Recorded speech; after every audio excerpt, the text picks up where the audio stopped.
And hopefully my internet doesn't poop out either. All right, red light's on. Oh, I can see guests too.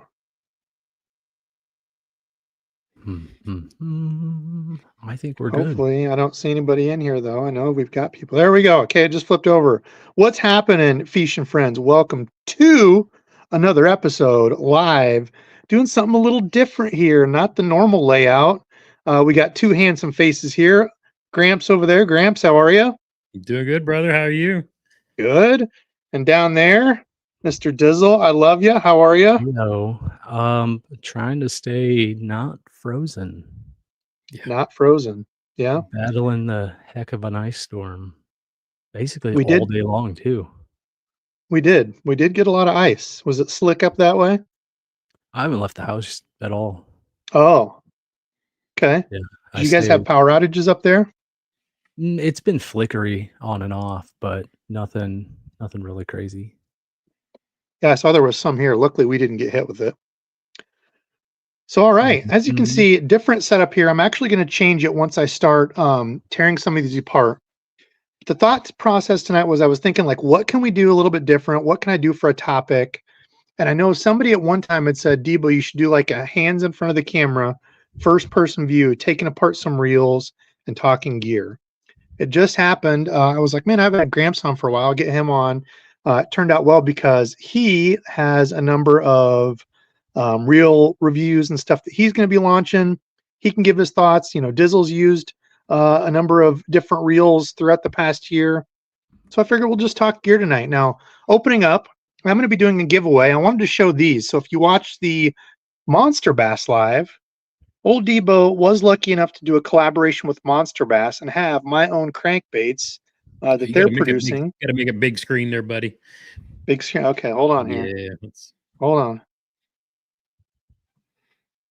There we go. Hey, there we go. All right, my crankbaits. So very, very proud of this. They asked to do a collaboration with me and make some of my own custom colors in the new crankbait that they launched, which is this, the little banger. It's a little shallow diver, 2 to 4 feet. I wanted to show this. So this was the original, and this was their version. It's kind of hard to do this through pictures, but this one I think turned out really well. I really wanted that kind of darker top, the green going into the yellow with the pearl belly. So that's the crappie color. Even got to pick the eyes and stuff, and they kept all these matte finish. So I was pretty proud of that one. That came out awesome. This is one that when I was selling crankbaits on my website, the top seller, one of the top sellers, that's the Tequila Sunrise Craw, signed by me with the signature. It's got like, once you get it in the light, it's like a glittery blackish purple up top. There's the Fire Tiger. Oh, I'm stuck in the carpet. Fire Tiger, the original, and this one. And I actually kind of like theirs better. The green on the side of it. It reminds me of the old school Fire Tigers. I like that one's got the crackle top. And then the last one, which was, I'm stuck in the carpet, which was the other big seller on my website, is the bluegill. This one was didn't look as bright in the pictures. I wanted it to be a little bit more natural. It's a little bit brighter chartreuse bluegill. So these are available over at Monster Bass. If you want to show some support, go check out their website. I'll link that all below. You can use DEBO20, which will get you 20% off your order of anything over there. So there's the spiel. Proud of those. I'm not going to keep forcing that down your throat, but yeah, I think they look awesome, man. Yeah, those pretty cool collab. I'm always a fan of the matte baits. Yeah, I like the matte stuff too. So as we're going through here, I'm just going to leave this as normal. This I always like to shout out. There was another company that was selling these, some company on Amazon. But if you looked up like Baitcaster maintenance kit or something like this, Category 5 Bearings sent me this quite some time ago. It's got everything in here you need, minus a couple of these, the paintbrush and this, but everything you need to take your reels apart. So this thing has been handy, having everything all in one. But I'm going to rely kind of on Gramps and Dizzle to help run chat. I'm going to start taking these apart, but I'm going to start off the thought process with the title, what makes a good bait caster? So for you guys, you've used enough over the years. What's something that you look for in a bait caster now compared to some time ago that you never really thought about for a good bait caster? Personally, for me, it's a good feel in my hand. I mean, I've said it 1,000 times before. It's got to feel good in my hand, and not just a good, just like fit my contour, my hand well.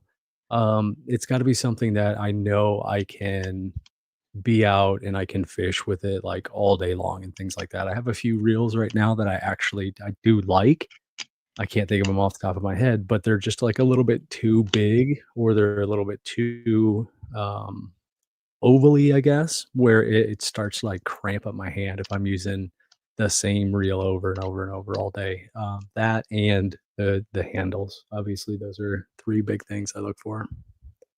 Ovally. So do you have a specific baitcaster shape that you like over others?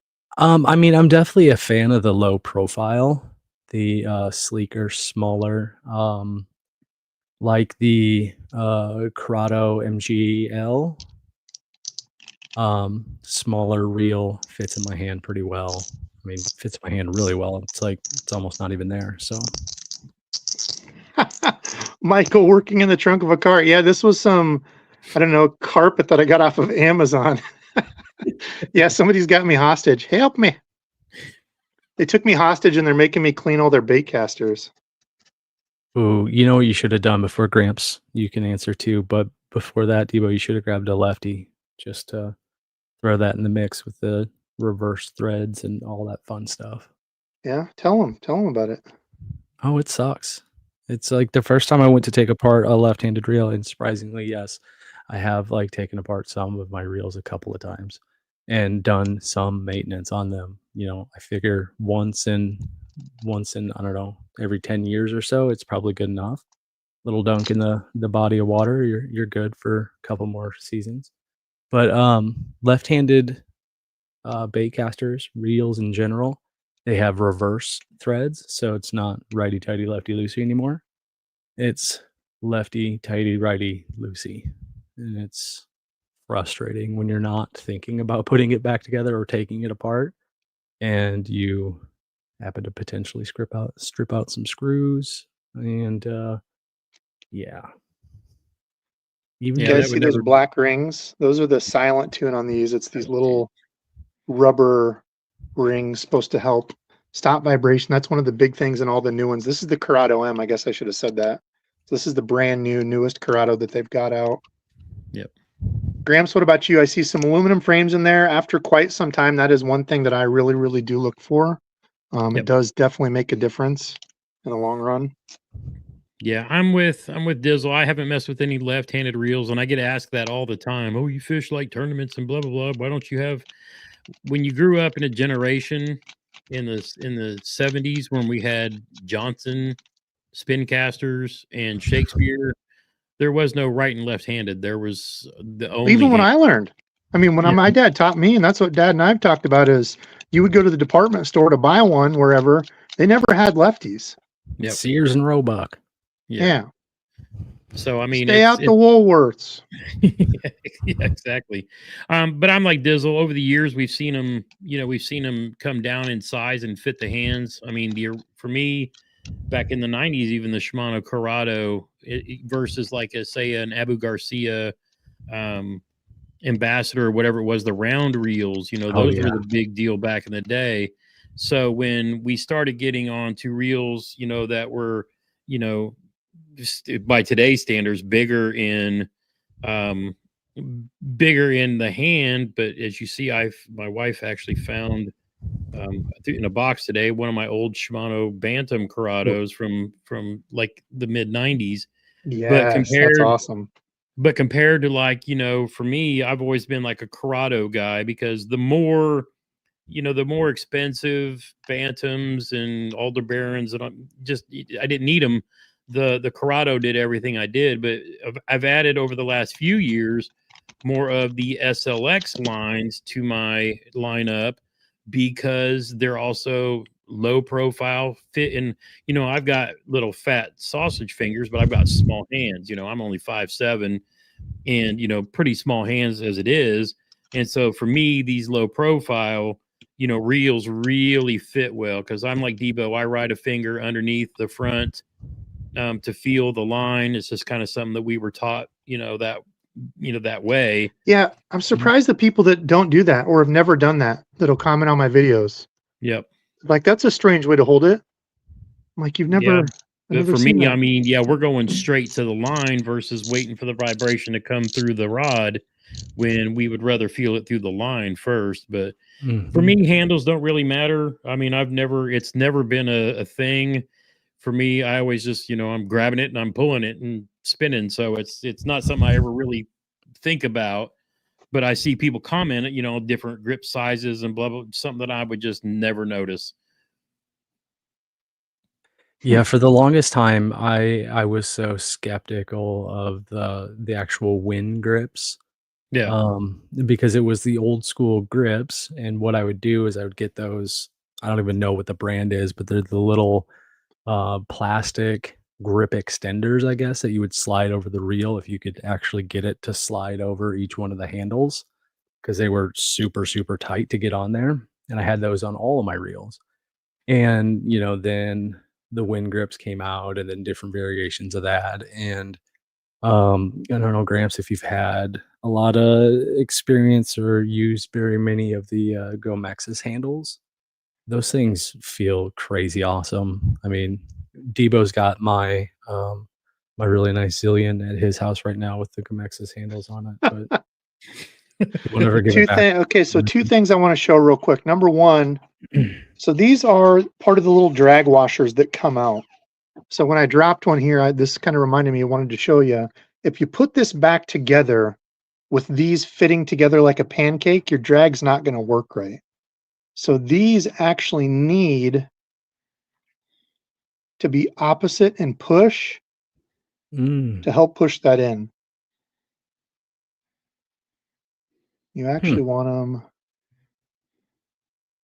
that way. So that's one little thing to watch. It's a little deal, but that is one thing to look out for. Another thing, if you accidentally drop screws or forget where something goes, an easy way to remember, like it only works if you have a graphite and aluminum, but the small, real tiny threaded screws like this one, that means that that screw goes into aluminum. So that's going to be one that goes through the side plate into the aluminum frame. The ones that have the real big teeth like this are going to go into your graphite. So this would be one that goes through your frame into the graphite side plate. But if you have like a Daiwa or something that has an aluminum handle side plate and an aluminum frame, they're all going to be those little tiny ones. So don't mess them up if they're all different lengths, or you're screwed. Ha ha! Get it? Anyway, okay, here's the Lose LFS. First thing I noticed with this is completely opposite of Daiwa. This thing is submerged in grease and gunk. That's gross. Yummy. Yeah, this has a lot. Grab my towel. Anyway, what else we got for other comments on that, or what's chat saying? Anything?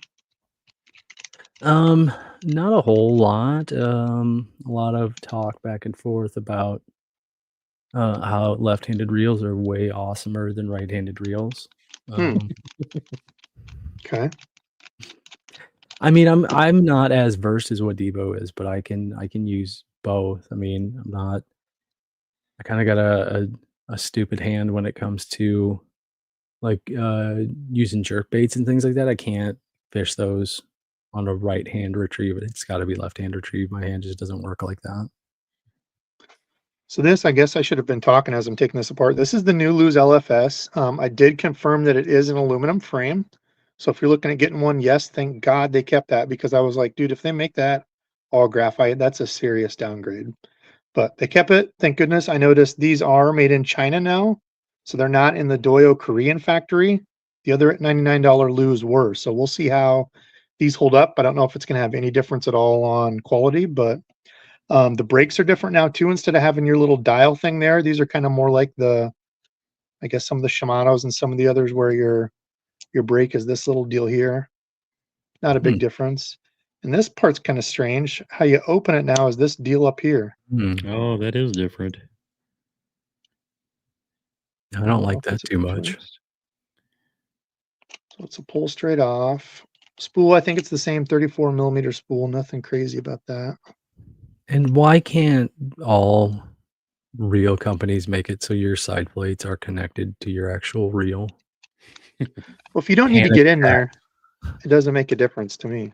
But if you do want to change something up while you're on the water, it's panic inducing. Like I almost run away from the bank and just like I got to be somewhere where it's safe. I know it's not going Yeah. to But like fall this one, off. you wouldn't have to. This is all external control. Yeah. But I agree. If you have to get inside of it, yeah, it should have for sure attached side plate. Mm-hmm. Mm-hmm.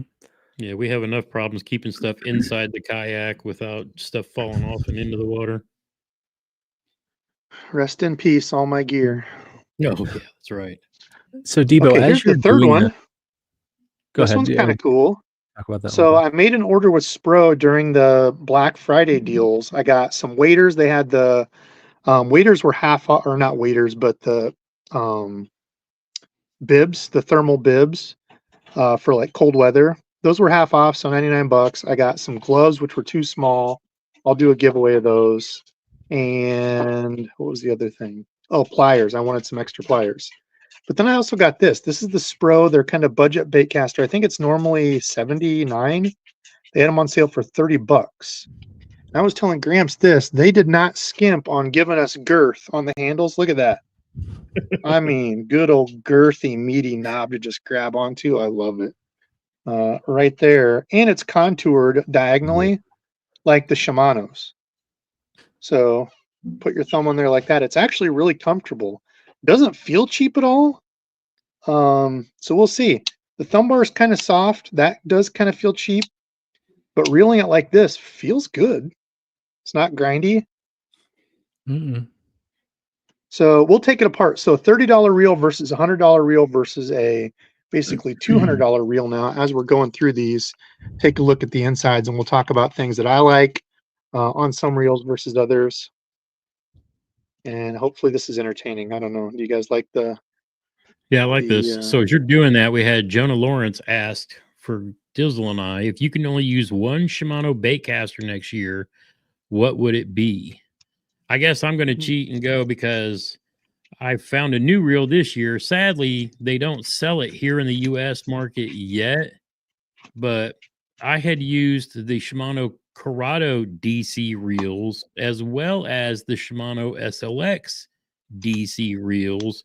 And the reason why I would say this is because I throw a jackhammer, chatterbait, thunder cricket, you name it, more than basically anything. So the reel that's always in my hand is going to be what I'm throwing my jackhammers with.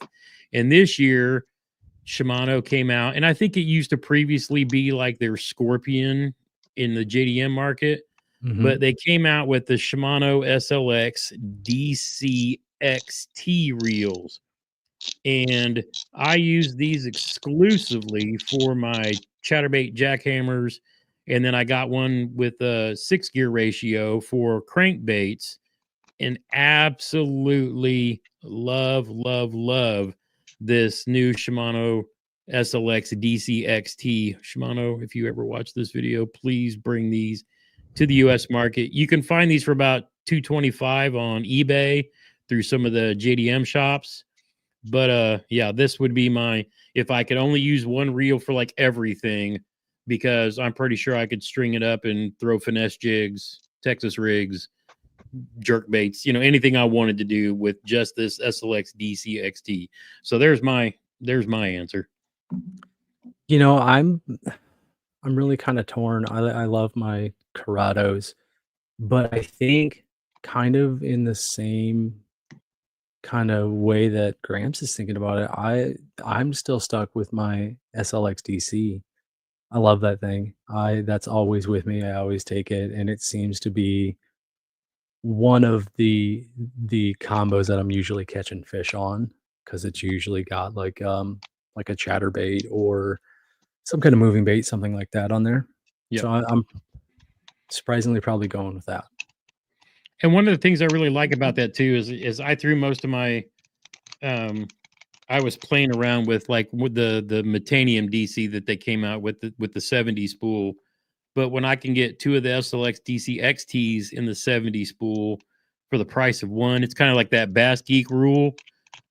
Sometimes it's, when you get 2 for 1, sometimes that's better because, hey, I mean, it's 2 for 1.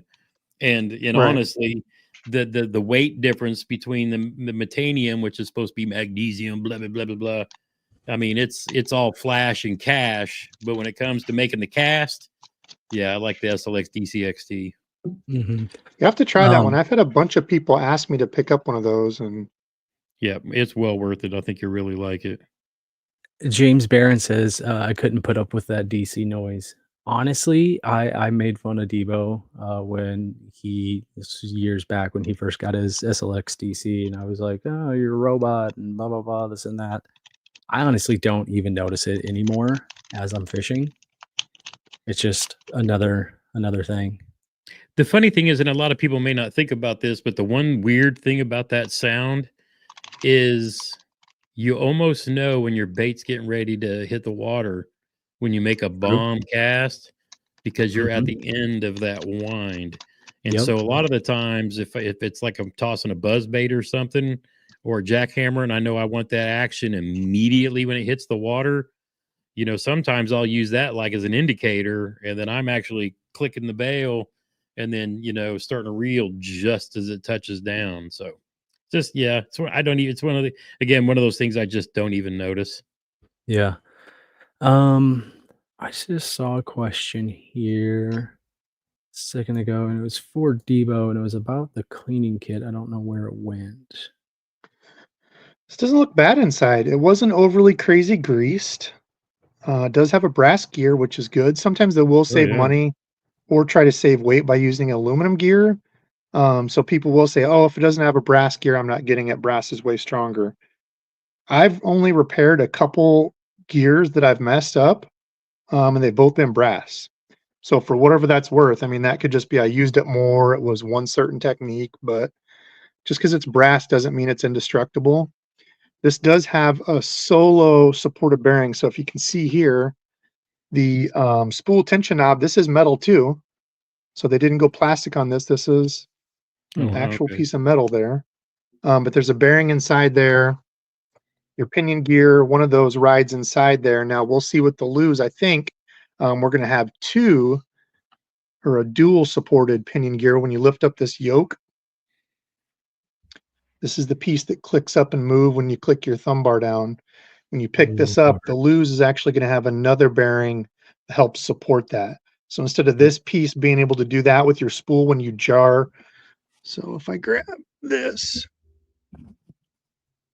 your spool goes in here, and then those two little pins that hold that bearing in click into the pinion there and sit into that. Mm-hmm. So with this only having a bearing over here holding it, you can kind of torque that end here. And sometimes that's where you'll get that real geary noise is if you bend this a little bit or if it gets a little out of play, then when you're winding it, you'll get that ring, ring, ring, ring, ring kind of sound. Mm-hmm. So that is one good advantage of having another bearing over here. It keeps all this, one here, all that kind of held solid. Yep. So hopefully they kept that. That was a really good upgrade that they did with that one. Is that P2 pinion or whatever? Yep, the P2 pinion, right. William But had otherwise, asked a question, just got on, but at Debo, is that a special toolkit or do you have a suggestion on the toolkit for reels? I know he does have one you've had it for quite a while, right, Debo? yeah, so this is one from, I don't even know if they're still in business. Category 5 Bearings sent this to me. They sent some bearings and said, hey, try them out, see what you think. This thing has been awesome, though. It's got your wrench for your handle nut on the outside. It's got tweezers. It's got a little brush. It's got a bearing tool. It's got this little bearing puller deal. Just a Nice. little metal deal there. It's got your spool pin remover. So to get that little pin out, well, I can just show you. This is pretty handy, but you can use pliers or you can use, what do you call it? Not a ratchet wrench. What's the one you adjust and it's got the,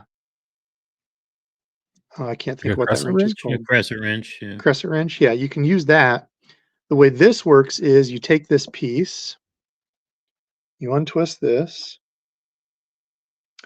It's got two different sides here. So you'll see this side has a little tiny pin which pushes the pin all the way through. Mm-hmm. This is the kind of big round dummy end to start it.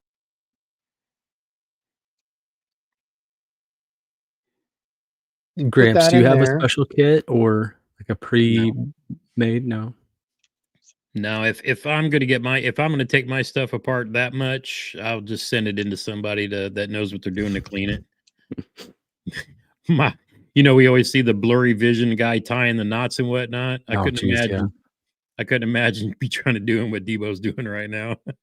I have a Abu Garcia a real cleaning kit. It doesn't have quite as much as what DEBO'S has, but it came with a wrench, screwdriver, pliers, lube, and oil.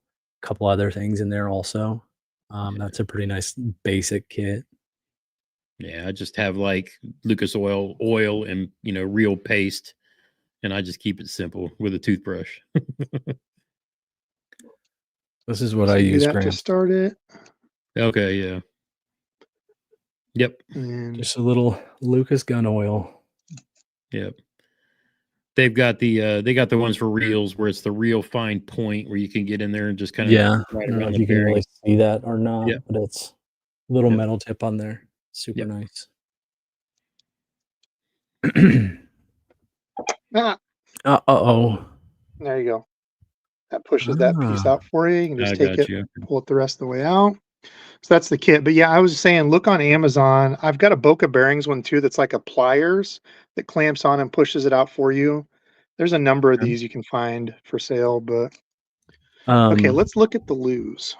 While you're doing that, Lindsay Rupp asked, anyone know how yeah, I to forgot get about the that one. spool retainer clip back onto the reel? Haven't been able to get it back on. Okay, what was the question? How to what? Anyone know how to get the spool retaining clip back onto the reel? Spool retaining clip. Mm-hmm. I don't know what that is. Spool retaining clip. I almost wonder if that's like a spinning reel thing because they've got those little bitty like C-clamp bitties that you push off. Yeah, it could be. Lindsay, do you have any clarification? I will try to find that if she does. Gears look pretty similar there. It's for Zebco 33. I knew that's where I'd seen that before. Holy cow. Yeah, that I don't know. So this does have, to show you here, this is what I was referring to. Doesn't spin very well, but that is you can see the metal piece in there. That's another bearing inside there. So that holds this side of it in there and keeps it all straight. So that is a really good upgrade. I like that. I'm glad they kept that. But that's your old LFS. And boy, this thing is absolutely gobbed full of grease and oil. I almost think they send them that way, expecting them to be sitting on shelves for a while just to make sure that they don't, yeah, look at how much is in there. Yep. Eesh. Yeah, and a lot of people will just take a reel out of the box, but it's kind of always a good idea to maybe clean them up a little bit and then just use fresh. Yeah, and it's not going to hurt it. I mean, having that extra, all it's going to do is end up spinning off. Once you start spinning the handle and whatever, it's just going to throw the extra grease in here. So it's not really going to hurt it inside here. I would rather have this than like some of the Dials that I've gotten. I love Dial. I'm kind of a Dial bone dry. But yeah, I've had a couple that have been completely freaking bone dry. Yep. And DEBO, the Sloth wanted to know, do you have a spinning reel cleaning kit or you just use the same one? No, I honestly, the last time I cleaned a spinning reel was like 6 years ago. They're such a pain in the butt because they have so many little parts. So yeah, my spinning reels, I just clean the drag. I just take the spool off, clean that part, re-grease that. That's it. But I don't fish salt or anything. So okay, so this is the Corrado. So one thing you can see different with the Corrado is the micro mesh gearing there. See how much smaller the teeth are on the Corrado? Oh yeah. That's what gives you the smoothness. That binds in there together and just, I mean, there's nothing you can see. I don't know if you can see. There you go. with the pinion there. Even spinning it like this, it's super smooth. So yeah, when it comes to smoothness of baitcasters, I think Shimano completely owns that category, hands down, especially once you get up to like a Corrado, man. Remember the first Yeah. time I used a Corrado, I was like, how is this so smooth? Does have the carbon fiber drag washer in there already. Now we compare that to the Lose, and I don't think they do carbon fiber. They used to do like a hard plastic thing. I think they updated. No, they didn't. Yeah, so Lose has this like, it's just a hard plastic chip. Yep. Which is fine. It's better than the old felt ones. They used to use felt inside these, and that would tear and get bound up. These can kind of get messed up too. You just want to make sure you have a real tiny, itsy bitsy amount of grease on that to make sure when you do need your drag, it moves. But if you glob it in there, it's going to be too much and it's not actually going to stop it. So less is more on there.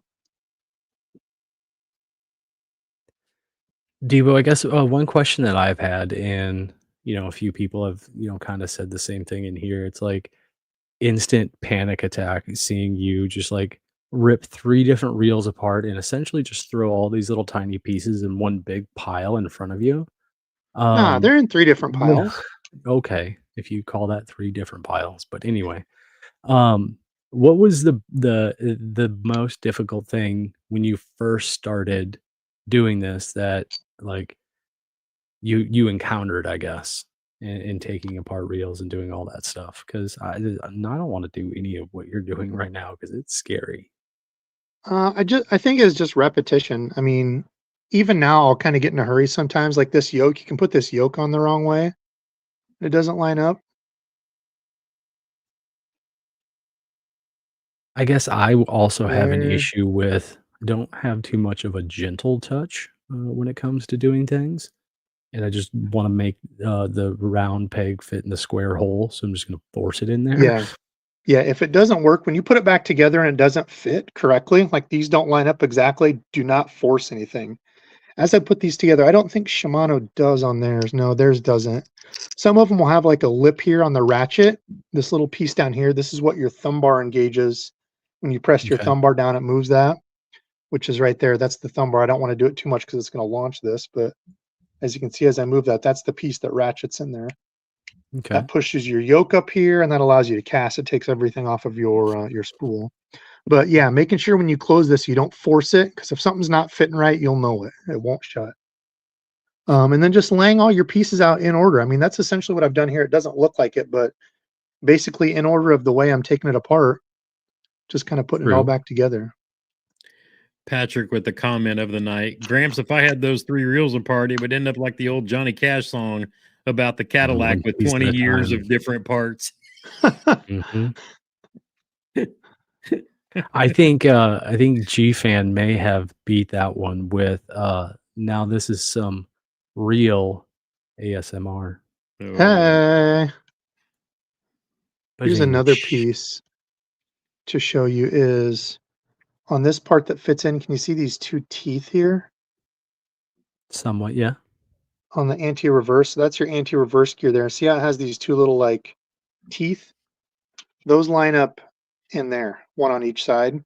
So that's another piece. If you don't have those right, it won't go together correctly. Are you just doing a tear down, put back together? Or are you gonna show where you put oil versus grease at? Yeah. Oh, good point. Yeah, I should have grabbed that stuff. So for grease, I don't have my Shimano grease. That's why I keep a paintbrush. So for the longest time, I used the Shimano grease in the little white can. Get that on Tackle Warehouse. It's like $6, and the little thing lasts forever because you're just painting a little bit on here. I usually go about halfway around and then start pushing around, and that's going to start to glob that together and onto your pinion here, which I left out and almost put together without the pinion in. So there you go. So it'll start rubbing on this here, get that all greased up. Yep. I guess a real quick way to remember is grease on gears, oil for everything else. And again, less is more. Start with a little And then if you feel like it needs more, just add some. But with the grease on this, I usually go halfway, 3/4 of the way around. I'll usually do just a little bit of oil on here, grease there, grease on your other under gear. That's your gear. Probably can't see it. This black gear in here is the one that moves your worm gear there to move your line guide back and forth. But when you put this together, you'll notice, okay, so there's your side plate. It should only take just a little bit of effort like that to put that together. If you have to push really hard, something's wrong. Okay. And then this is the other piece. You'll see this bearing up here. Notice how it's not down. I've got to get that piece lined up. There we go. I've got to get that piece lined up inside there in that gear.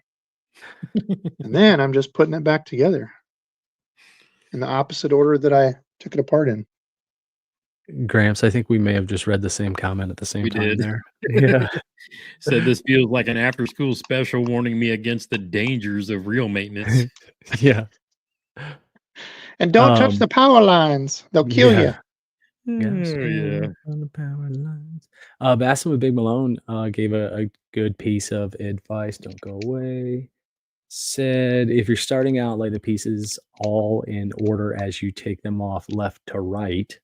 So Yep. like lay them out left to right and then right to left, putting them back together. It's a good tip.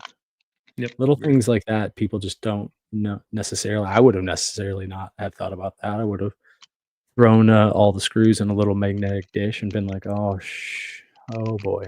Yeah, but you know, when you take apart that little plastic pew of yours, you do the same thing that I do. Lay them all out in the exact order. Well, I have a mat that tells me where pieces go on that Yeah, thing. I've got one of those too. That'd be the thing. We could start, you know, DEBO'S starts printing out the schematic maps like a mouse pad, reel pad. Oh, Right. that'd be sick. Yeah, rubber Yeah. schematic of some of these. Oh yeah. With So that another little thing, as you're magnetic tightening tram these in, side. again, be careful when this over isn't all tight. metal. So my frame's metal here, but I'm going into a side plate that is not metal. So once you get this to the end, so right there, it wants to stop.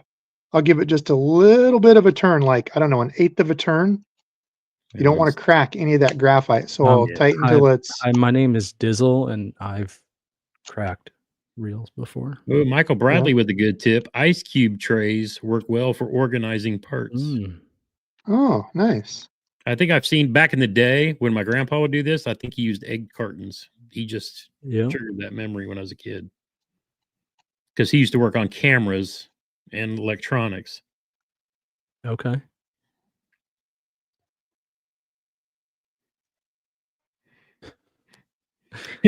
Paco says, if my reel needs to be taken apart, it's time for a new reel. I subscribe to that. Just buying a new one, huh? To heck with it. Go see what's on American Legacy's used section for the week. Yeah, what else we got for gear questions? How about we got, what's your favorite baitcaster you've used this? Oh, we've did that. What else? Do you have any baitcaster that you've used that you didn't like for like one specific reason? Not that the whole thing was bad, but you were like, I used this and I didn't like this part of it. Everyone's gonna hate me for this. I don't like Daiwas because of the, what's it called? The line guide, the T-wing thing. Oh, really? I don't like it. How come? I just feel like I feel like it like too much slack in the line or something. I feel like it is coming out of that the T guide thing more times than not if I'm not paying attention. And it's not necessarily when I'm out fishing with it. It's like potentially when I'm, putting line through it for the first time or something along that case. But it's just, I think the only complaints I've heard with the T-wing so far are the guys who love with baitcasters using braid to fluoro leaders. Yeah, that's one gripe I've heard. Yeah. Yep. Because on my baitcasters, I'm either all fluoro or all braid, throwing a frog or mono for other things. But I'll use the braid to fluoro leader thing on the spinning rods more than I will. Here's another tip. So on a lot of the reels, see how this piece here has square sides? That piece has to fit down on your main gear that has square sides. So if you put this on and it's rotated where it's not going to fit, there's going to be a gap in there. And that's when people will go to put their side plate on and it doesn't quite fit and they want to force it. Well, you're going to end up busting that. There's where it actually sits down. You see how there's no gap there now? Yeah. So that's another thing to keep in mind on any of them that have this if you take that main gear off, to watch for that part. Somebody asked, what do I use straight mono on?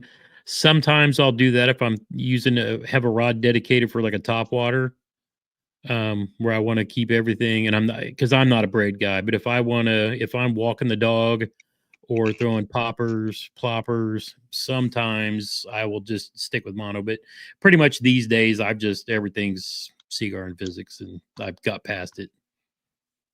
Yeah, I still do. I still like one. Yep. With all straight mono on it. Yep.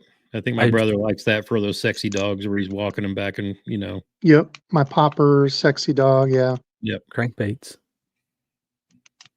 Otherwise, if you do like to go straight braid, and I think I've said it before, but if you have any walking bait or whatever, and you have trouble with braid getting hung up in the front treble hook, just add a short mono leader to it, like a 15-pound mono leader.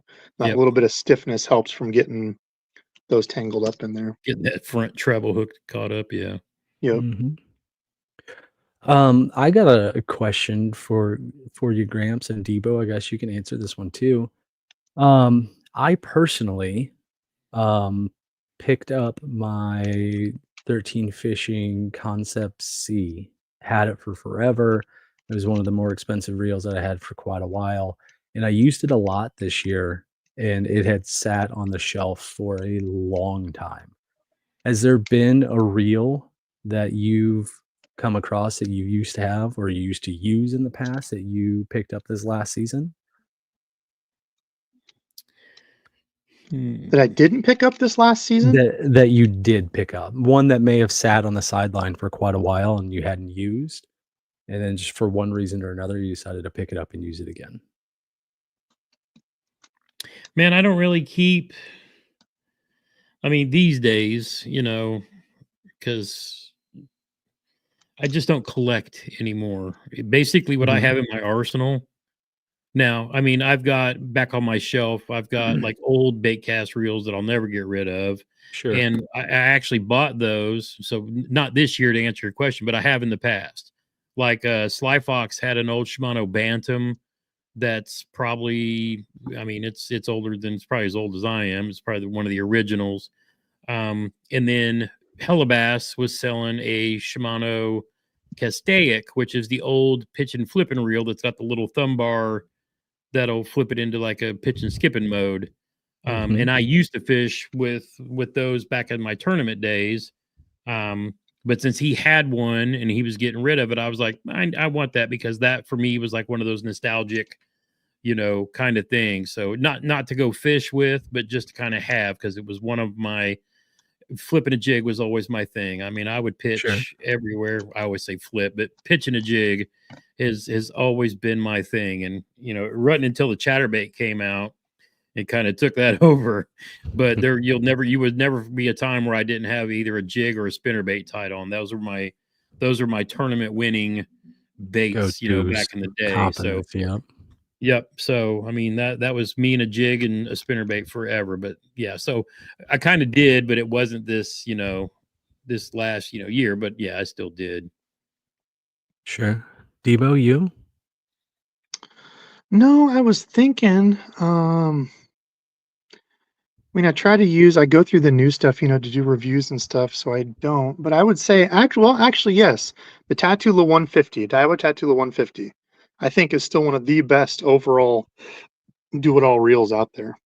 Aluminum side plate, aluminum frame, aluminum handle side plate. So if you want to use anything for, frogging, flipping, pitching, anything that is going to take a beating, they used to be 150. I think this last year, they went up to 170.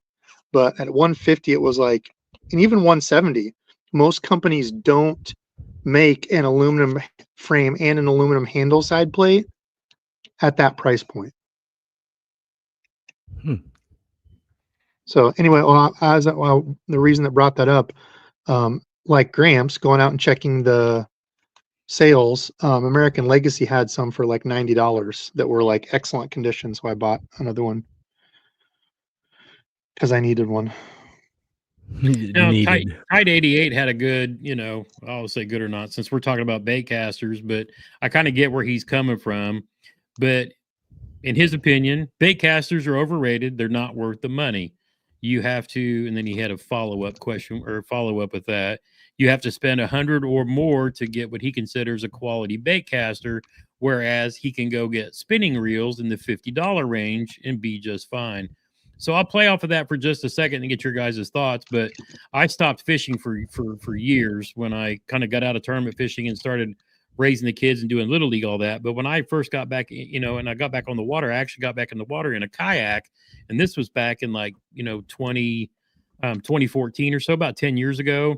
And when I got into kayak fishing, I did it with all spinning rods. So I had medium heavy, I had, mediums, but I just carried 2 or 3 spinning rods and that's all I did.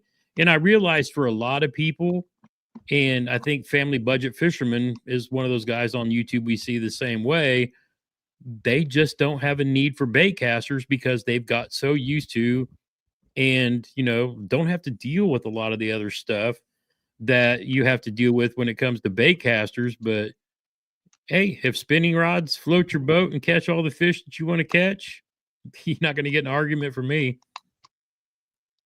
Yeah, and that's the thing is it's not an argument. There's not a right, you can't win with that statement. Like people try to say that for whatever reason. I don't know what the hell goes through people's mind, but they go to my how to use a baitcaster, how to cast a baitcaster video, and they'll make comments like, "Oh, I know how to use it, throw it in the trash and use a spinning reel. This is stupid." Yep. Like why are you on how to use a baitcaster video when And you got a fake beard, comfortable? Yeah. Yeah. For me to use a baitcaster, I'm way more accurate with it. Each one has its pros and, but there's not a right answer. It's not math. You don't come to a right answer at the end. It's all preference. It's all feel. It's what feels it's like right, what feels said, good I'm to not you. frogging with the spinning reel. Well, in my case, I'm not frogging anyway, so it didn't matter. When I was, hey, I saw some of those you caught it. Where was that? Gunnersville? Yeah, I caught my 2 biggest fish this year. Oh, damn frog! Hey, see, I told you. You did.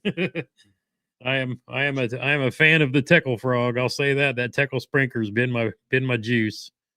That's a sleeper, man. That's one that's gone. That's actually a lure for me that's gone to the wayside. I used to throw that all the time. Yeah. I don't know the last time I've thrown that. I actually broke a frog rod combo, so it's been worth. And dude, I lost a giant at a Bassmaster event down in Caddo. I had probably a 6 or 7 come off. Just didn't get a hook in him. But when I zoomed in on that video, I was like, oh. Don't ever zoom in, Gramps. Yeah, the heartbreak. There's another reason why you don't force stuff. I was putting that in, I was pushing. I'm like, why is this not fitting? You didn't push it back in yet. We have to push it back in. Don't force things. That's bad. I know we've talked about this before in the past, but Awesome Aussie Cat asked what happened. Grab that other one. What happened to quantum reels? I remember watching Dance, Roland, and Jimmy using them on Saturday and Sunday mornings. Gramps, yeah, they got absorbed. They got absorbed by the Lose, and that's when KVD went from being a quantum guy to Lose. The quantum brand actually falls under the Rather Outdoors brand now. Was I mistaken, or were they coming back out with quantum reels again? I think they're supposed to be doing kind of a probably more spinning reel type things, and I can't remember. I'm thinking Penn or Fluger was doing something similar too, but I don't know. I think it might have been one thing that they were working on it, but it seems like all the focus is everything they're doing with Lose these days. Here's another reason why you should only take one apart at a time. Yeah, which one does? No clue what that's from. It was down here next to my battery thing, so Hopefully Hey that's not guys, taking reels 100%. apart easy. Hopefully that's 100% necessary.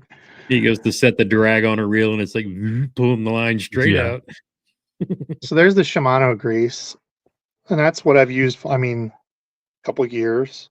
Oh, okay. So yeah, this stuff is money. I love that stuff. This is Punch recommended this to me. He likes it. He uses it's the Daiwa grease. That's what they use at the factory.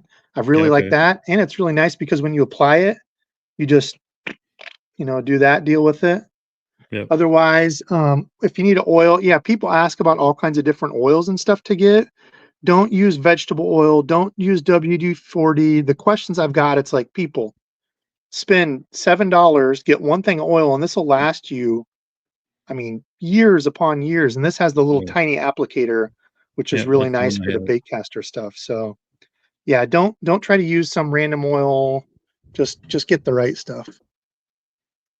I was just doing a little looking here, Gramps, and I am seeing there's like 3 different quantum reels that keep coming up, but they're actually all salt Yeah. and spinning Yeah, I salt combos. think that's what Tide 88 was saying. Yeah. So this is the Boca bearings one. This, if you do it a lot, I actually really like this one. So it's got these pieces here where it pushes. So once you get Oh, your pin started there, you put it in that piece, you line it up on this side, give a little push just like pliers, and it yeah. automatically does all that for you. So if you use it enough, this will work. Otherwise, if I didn't have that, I would have just had to have lined this up, twisted it down and pushed it. But that's the Boca bearing one if you do this a ton. Darwin Everybody's said he's saying, a huge fan of the Spro flapping frog. Yeah, we all know that "Oh, yeah." that was the one that broke the finally broke the streak of, what was it, 3 or 4 years of me not catching a frogfish. The flapping frog was the one who caught that first one. Like, I think that was at the beginning of last year, maybe. I think I was down on Chad's Hero Lake in Gunnersville. So last year, it was the year before that. Yeah. I finally broke that streak of freaking frog misses. God, you're catching too big a fish, Gramps. I You need guess, to man. come around here and get some of these dinks and get your frog legs under you, I Go get my guess. dink on, yeah. Yeah. How about new reels? Do you guys have any new reels that you're looking forward to trying, or any new gear? It doesn't have to be just reels. I haven't been paying attention at all to chat. I'm sorry, guys. So thank you, Gramps and Dizzle, for being the chat monitors tonight. I I think honestly- the next reel I'm picking up is probably going to be this. I'm probably going to make a trip down to Legacy and do some trading, but I want to get one of the Shimano Twin Power FEs. That's going to be my little heavier duty spinning reel, because I still am a fanatic for throwing flukes and weightless Senkos and stuff like that. But shoot, I've even been working on throwing a Ned rig and shaky head and other techniques that I haven't done much of. But I think the Shimano Twin Power is kind of like the new Vanford version, where Vanford is finesse. The Twin Power is a little beefier. Huh. But I'll Okay. talk about the difference that Shimano did with like the Stradic, the Vanford, because the Stradic originally, like the CI4 one, was more of a finesse-y, but now they have like a Vanford in the finesse class, and then the Twin Power is like the Twin Power, and the new Stradic is like your little beefier, fighting the heavier fish, shaky heads versus say Neds or stuff like that. I found it. It was part of these. Ah, okay. I honestly haven't been paying attention really a whole lot to anything new that's been coming out at all. I got the new Lose one, then the gross orange one when it was on sale. Did you? Yep. Try it out. It's interesting because everybody's like bragging about how good the brakes are on it, and like I see a lot of the Lose pros posting like, this is the farthest casting reel I've ever used. These brakes are amazing. I'm like, well, those brakes look mighty similar to Daiwa. Just saying. Yeah, Daiwa, my opinion, hands down, best brakes on. Oh yeah, that zillion SVTW. Which, by the way, I'm giving away at the end of the year.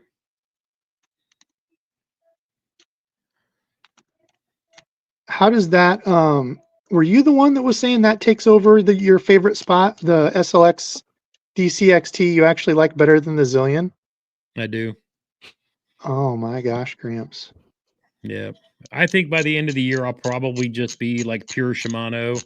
I don't since I'm spending a little more time fishing tournaments and whatnot, I'm not, trying to play with every reel. And there's plenty of you guys out there that do, between you and Tackle Junkie and others that really get into it.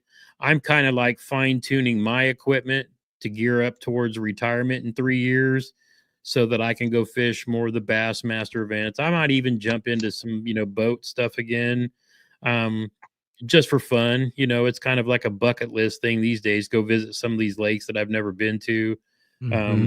Shoot, I've been so absorbed in trying to get better at smallmouth fishing that I want to spend more time focused on that. And then, like I said, leave the gear review stuff to you nerds that really, and get into it and enjoy it. And then I just go use it based off of your guys' recommendations. Yeah, that would be my ideal job, is somehow to just talk gear all day. Yep.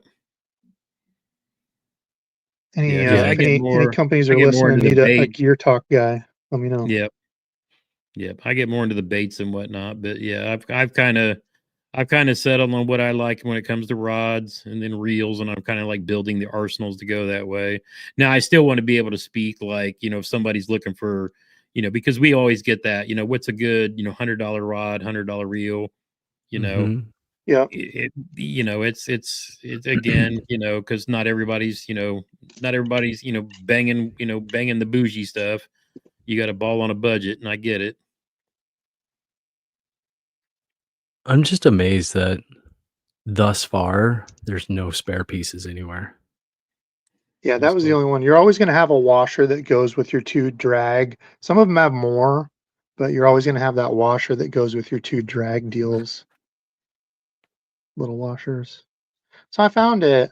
Yay. Did I see? Oh, so just random thought here. I don't remember where I saw it, but Tackle Warehouse has a brick and mortar in like Florida or Georgia now. Somebody went in and made a video where they walked in. It might have been, it might have been fishing with Yak Pack. Maybe I think I saw something pop up. Potentially, I didn't know that. Michael Bradley, yeah. I did receive your box of baits, and I actually unboxed it on a members only live. And then when I went live after that, I forgot to bring your box up. But we'll be talking about that on my next live. Collecting baits for our really, really, really small high school team that's nearby that might have like 4 anglers and probably 200 total students. But it's a small high school where my parents went to high school at. But I've been collecting baits, new baits, because my brother and I and another guy that's local are gonna, put on seminars for these kids and teach them kind of what we know and help them out as much as possible. That's awesome. Yeah, we collected baits for veterans for so long, but we collected so much that the VA ran out of space to like store all the stuff. So, it was, it's we're changing our focus to, kind of a little more young youth anglers too, because the veterans were reaching one-on-one in person, stuff like that too. Sure. Yeah, Tide T88, we know you're not trolling, but your truth and facts are your truth and facts. Everybody's got their own ways of how they like to fish, and we appreciate everybody's, opinions on what gear they like to use, but that's why we live in America. You're not forced to do one thing one way. Oh yeah. Yeah, when I was saying that, I haven't I don't know if that was the same person that said they just use spinning. Yeah, and I mean, I get that. I did that for a long time too, and that's how I taught my boys how to fish. Oh, yeah. And 2 out of my 3 don't even like baitcasters at all, and they only use spinning rods. So I mean, I get the philosophy in that, but to each their own, and that's why we encourage people to try different things. And if you find what you like, then stick with it. We know how it goes. Yeah, that wasn't derogatory when I was talking about that. That was just, yeah, that there's not one answer for everything, you know? Yeah, if you want to use all spinning, Yeah. that's awesome. And to me, it's the same thing as, you know, you don't have to buy a Shimano Corrado or a Metanium or a Bantam to catch fish. You can go to Walmart, pick up that Abu Garcia Black Max and catch all the same fish. Fish Mm-hmm. with fit your style and your budget and, you know, all that. Yeah, I would definitely say avoid fishing outside of your budget first and foremost because, like, if you do go out and buy something that's, above your budget, you're gonna get frustrated when that Yeah. doesn't magically catch all the fish that you expected it to because it was such a high price range. So I would say Yeah. keep with what you're comfortable with, man. Yeah, I because did. I mean, I completely understand as a father raising four, and I was trying to tournament fish back in the day. I had to do everything as much on a budget as I could. I Mhm. mean, you know, everything is expensive, but I'm 56. You know, when I hit 60 and retire, sure, I'm gonna have a little bit better, higher end stuff because Oh yeah. I've spent my life putting myself in that position where I could eventually do that. And so that's kind of where I'm at now. But you know, not everybody's that way. And I would rather you have a basic spinning combo from Walmart and go out and catch fish than Mhm. get a baitcaster and be frustrated and just be like, I'm gonna go play video games, Right. even though we all still love video games. Chris Russ asked, "Let's talk line. How often do you change out your line?" And Debo probably didn't hear any of that because he took his earbuds out. So we'll wait for him in Oh, just I one haven't had second. earbuds in. It's really quiet. It's Oh, the opposite end. got you. So the question Chris Russ asked, "Let's talk line. How often do you change out your line?" Mm. Yeah, it depends. So the better quality lines, you don't have to as much. Once they start getting like really bad memory for flipping, pitching, jig, Texas rig, I try to keep those changed out decently. Um, with the cast and retrieve stuff, it's not as big of a deal because even if it does have some of the curls, as you reel it in, it kind of takes care of it Mhm. anyway. But yeah, for like my jig and Texas rig, if you have all those if you flip a jig out and you've got all those curls in there trying to feel your line, it just deadens the sensitivity because you have to get that top to be able to feel it. So when your Yeah. line's just laying straight, you can feel those little bites. But if it's got curls Mhm. all the way down, it just kind of absorbs that. So I stay a I, little bit more ooh, look at there. up on those. I will say we've got a giveaway going here in just a minute. This is from my Yeah. guy Oh yeah. Joe. He bought one of the 6 cents bags for the holidays. And this was the big 9-inch glide swim bait that was in there. He's like, dude, I'm not going to use it. So it's Dang. the 6 cents draw. Pretty sweet swim bait. So he sent it to me and said, hey, give it away. I know one of your fishing friends will like it. So I'll put that in. And I might do some other swim bait. I think I'll do a swim bait one specific because I've got some other big swim baits I can give away.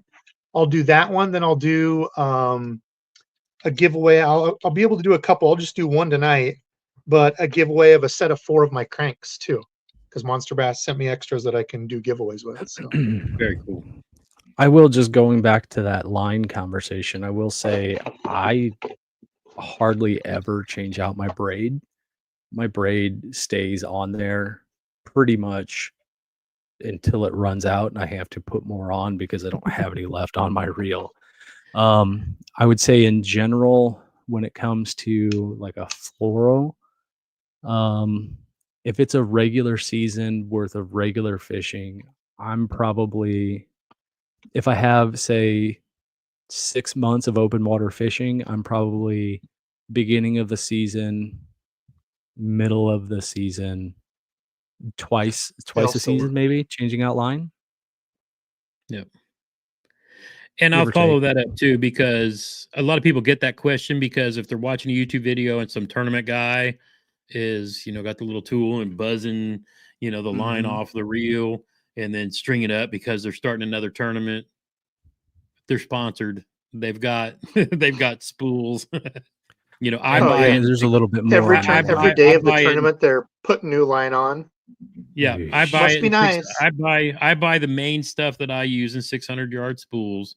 But what I will do is if like my chatterbait rod or my crankbait rod are the two most often that I have to redo because would he get hung up and lose the most? You know what I'm saying? Mm-hmm. So, it's one of those things, but for generally, I've only changed my line at the end of the season. I clean my reels, I'll spool them up, and then I'll let them sit there on that spool over the winter so that memory, whatever, it's transferred and changed by the time I bust it out in March or April. And when I'm starting a tournament fish again, then it's, I'm not trying to deal with any line memory issues or stuff like that too. And I still use the cans of spray because now they've adjusted the formula to deal with fluorocarbon and stuff like that too. But that's Real magic. that's generally, I have to run it empty. The only other time that I'll change line is if I'm fishing like a tournament where the focus is smallmouth. I will go with a lighter braid. So I may be running like a 10-pound braid to an 8-pound fluorocarbon leader. Or like when I went to Texas and fished the Bassmaster event on my spinning rods, I go with a 12-pound, braid or a 15-pound braid with a 10 or 12, probably 15 to 12 is what I was doing. Because you're going to Texas and you got a chance of catching a 7 to 10 pounder. You don't want to, so that's really my only exceptions is on my spinning rods, because I still fish a lot of finessey, these days. I used to be like 9 rods baitcaster, 1 rod spinning, but these days, thanks to the new, Neds and jig head minnows, that's like the thing. And there was a tournament at Del Hollow on December 7th. And the guys that caught the fish and won the tournament were throwing a jig and minnow, out there in deep 40, 50 feet water on spinning gear to catch those big smallmouths and even the largemouths that were down there. So it's like those things that are old that come new. Bass Geeks always talked about the Demiki rig, and that's like the hottest technique these days. So, and you don't have to have live scope to do it. I mean, it's just one of those things. We're kind of going full circle back to little jig heads, and it's like almost throwing a grub again, Like a twister tail. Yep. It's kind of high once you get it on a rod. Oh, that is, isn't it? Yeah. It's a little high in the hand, but honestly, for $30, I'm pretty surprised with it. It doesn't feel cheap. And even I couldn't imagine a reel looking that good for $30. I mean, I was pretty impressed. Right. Yeah, we'll see how it holds up. I mean, a lot of them, a good way to test is if you have a reel and do this, take it and go real quick. A lot of them, they'll get a line and they'll go, do I have? Yeah. I don't know that I do, but yeah, I mean, this thing, even if you're, slamming that hard, banging the tip against the ceiling. Yeah, can you hear it? Tide, if you ain't cheating, you ain't trying. That's tournament Yeah, fishing. I like it. And that's another thing. Speaking of Chris gear, wants to know what's the line capacity of that reel. It's right here. It's the Vortex E. I think it's a 150 size. Oh, okay. So about average for these days.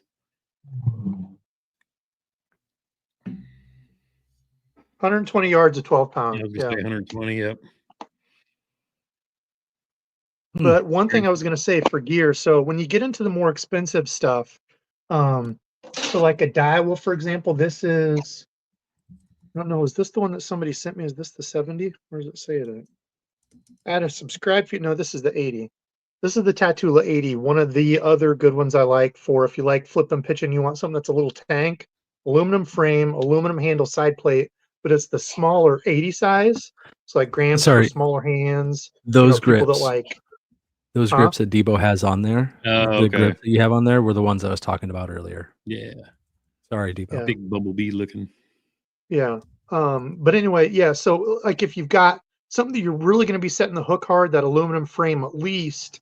I like that aluminum handle side plate. But this, don't count out these reels. I mean, anything that's not super hard hook setting, I've still been fine with my graphite frame and side plate reels.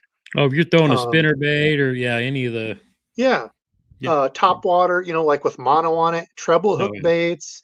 I haven't had an issue. Now I don't deep crank, nothing like that with this, but a square bill or anything, like a little 6-foot diver.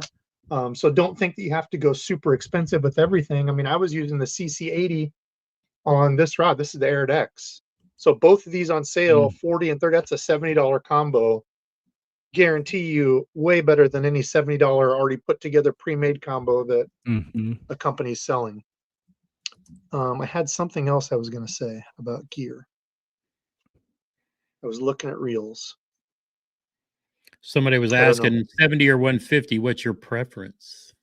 The what? 70 or 150 spool size. What's your preference? Depends. Depends if it's a true, like, actual 70 size reel as well. For whatever reason, like topwater and jerkbait, I like a real small reel. So like the Tatula 70 has a small frame. It's got that smaller line capacity, just real compact. But for something like a frog or like flipping and pitching, I don't like super small reels. Yeah. I like something that's got a little girth to it. This is one I don't hear anybody talk about. The new Revos, the SX. You want to talk about knobs? A company that destroyed it with knobs. I know. Here we go. More knob talk on DEBO'S Fishing. You never thought you'd be getting. Look at this. Holy cow! Dang. Talk about some big old knobs. That's like. Yeah, these stock knobs. I mean, you've got a huge piece to grab onto. Yeah, I'll have a review coming to these, but kind of a sleeper, I think, is the new Gen 5 Revos. The width between those two grips looks pretty good too. Yeah, I think it's a 95 millimeter handle. I don't have the box here. See, I can't remember which Revo it was, but I palmed one time, and it felt like somebody put a baseball in my hand, and I was just like, nope, nah. And I can't remember which one it was, but it just seemed to be bulbous in the hands. I was just totally unimpressed, and I can't remember which one it was, but that was probably a year ago. Now, somebody did ask a question earlier. Have you played with any of the Baits reels yet? I have not. I've not bought one because I think the cheapest one's like $320. So I've looked at them and I'm like, no, I just can't do it. Those guys down at, I think it was Red Crest last year, and they were pretty cool. And I know American Legacy started carrying them. I may check one out. That's one thing I love about my partnership. I can check stuff out like a library and play with it. But I may get one of those when I go down there next weekend, because it was interesting listening to talking to the guys, and I think it's like their whole frame. I can't remember what their thing is, but it's like their whole frame. It's a CNC block of aluminum. Yes, and so. Somebody said it's Chinese, isn't it? Well, it's American designed and outsourced to go over there because, we don't build stuff here anymore except for, very little. I mean, so it's hard for me to hold anybody accountable for that. We have 3 rod makers here in the U.S., Loomis, St. Croix, and Cashin. I think Cashin, so it's in most of that's, the blanks are rolled here, but the components, the carbon. Still got Fuji on them from Japan. Yeah, I mean, it's we until we start making stuff here again, it's hard for us to complain. I mean, it's just, I get it, but yeah, that was the whole thing. It was their reels or CNC from a single block. So I think I want to pick one of those up, maybe a couple of the Phoenix rods, sleeper rod that, if we're gonna talk a little bit. I was playing with the who is it that makes the World Class and the Fenwick. Shockingly surprised at the rebirth of that. They had what's his name, Poe, that was with Loomis for a long time, went in and redesigned their whole line, and they did a great job with those Fenwick rods. Edgar Allan? No, it's I can't remember his name. It's something Joe. I'm just messing with you, Gramps. DEBO is either in the pro sitting still mode or he's frozen again. Oh no, can you hear me? We can hear he you, is frozen. You're in the best. No, I'm not frozen. I was trying to figure out. I don't know if I can do it from here. Sorry, I switched tabs. Okay. I was trying to figure out. I might have to hop on my computer here. I don't think I can do the giveaway from here because. Oh, okay. Well, we'll keep get into my. If you want to pop out and pop back in on your computer, and then. Yeah. We can hold let me do that. I'm just gonna jump out. I don't know. How do I take it'll bring you right back in. I've had to. Hey, DEBO, don't forget to send yourself the link. Oh, guests. So do I take me out? You just do it, see what happens. Yeah, there you go. No, I've had to. I actually did that once where I switched to my camera and then I walked around or switched to my phone and walked around in my garage and show everybody where I was remodeling and whatnot. Mm-hmm. But I had to mute everything so that it wouldn't get feedback from this computer when I walked in the door in there. Of course, Gran has turned that into her smoking lounge because it's cold outside. So and she's out there yelling. Gramps, I was gonna ask you, what was the name of those right over your right hand shoulder, the red, white, and blue rod covers or reel rod covers? Yeah, those are from Live to Fish. Live to Fish. I think it's Live Fishing these days, but they're very similar to the ones that everybody else does. But they've got the flag one, so I had to go get them. Were those the ones that have the hard plastic tip protector also? No, the let's see, man, you have to go back and watch that video because I was just gonna say, yeah, it was TRC from that video. covers were the ones that were made of like the old bendy stuff, but had the good tip covers on them. But they retired and went out of business. But I absolutely loved those. I always wanted them to make a rod cover like sleeve like this with the plastic tip on the end, which would be fantastic. But yeah, these are the Live Fishing ones. I had I still have some of the like original rod sticks. Rod sticks, I think is what they're called. Like one of the first companies with the Chinese finger trappy type of material. Yep. And they used to, back in the day, come with a metal grommet at the tip, where because you could hang them up. On the right time? You could hang them up by that rubber grommet, and or the metal grommet, and it would hold the rod and reel combo in there. And then they kind of went downhill after that. Yeah, I got you. Yeah, but you'll find like 6 Cents, Live Fishing, Rod Glove, a bunch of them make the sleeves like this. That are really nice. I still want somebody to invent the one that's like the perfect one where it's got the perfect tip cover, the neoprene sleeves, and then they got like a solid plastic tube at the bottom. That's a little heavier duty than the ones I tested because they slide right down over your jerk baits or chatter baits or whatever. But y'all hit that hashtag swim. Did you see my video of the Evolves? I'm going to buy some more of them. Hold on. I'll grab it. Hashtag swim. So that's going to be, thank you, Joe, subscribe, Fish and Friend O the Night, for donating his 6 Cents draw. This is the 9-inch glide, slow sinking. So this will be if you like swim bait stuff. I've got some other swim baits, some bigger ones. Just kind of let me know what you throw and I can do a swim bait giveaway for you. And then I'm also going to do another giveaway here, one of each. So you get 4 crankbaits. One of each of my my new colors through Monster Bass. If you missed at the beginning, I did a collab with them. I linked it below. If you would consider checking one out, if you like them, buy one, help support old Debo. But let me grab one of these Evolves. While old Debo's going to go do that, 198 people watching, only 100 likes. Come on now. Let's go ahead and get those numbers up. Those are rookie numbers. Those are rookie numbers. God, what was the movie? Was it The Color of Money? No, Glengarry Glen Ross. First place gets the solid leads. Second place, steak knives. Third place, get the F out of here. This has the hard rubber thing here, which is nice. Oh yeah. Okay, yeah. It's got the piece that comes down that you can adjust. It's the neoprene, and the end has a hard rubber tip protector too. Yep. Nice. See, I like that, but what I want them to do is put like a hard plastic shell around the bottom of that's see-through, transparent. And there's a company that does that. It's just not very durable, but it slides down over your jerk baits or chatter baits. You can see what's in there. So it's like a built-in. It's like a built-in protector. Gotcha.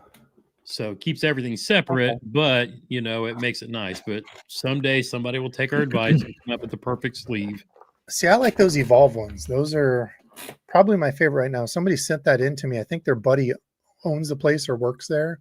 Yeah. and is like, you should check them out. I'd never even heard of them. And I think those are really, really nice.